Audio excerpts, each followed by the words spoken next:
CBO, that's the Congressional Budget Office, says taxing drivers based on the amount of miles they drive is, quote, a practical option.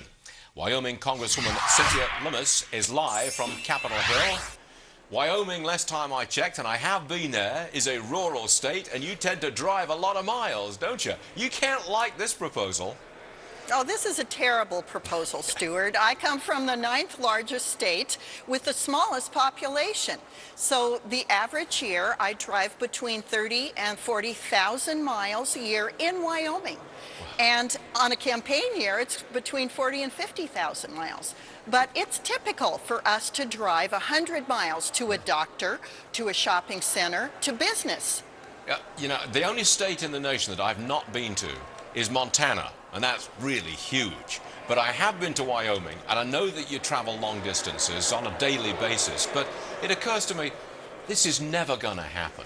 The votes just are not there for a mileage tax, surely.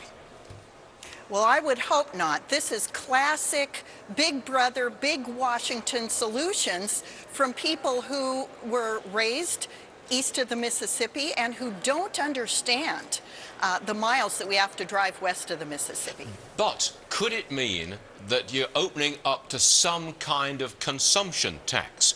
After all, a mileage tax is a consumption tax because it's a tax based on what you consume, in this case mileage.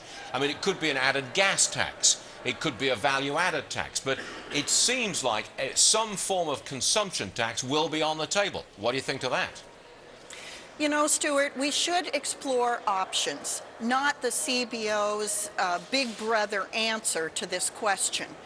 For example, part of this is a spending problem. When we shift highway dollars to highway beautification and mass transit, we are taking dollars away from our maintenance of our highways. So we need to look at the spending side, and we also need to look at things like toll roads and the gas taxes that we pay.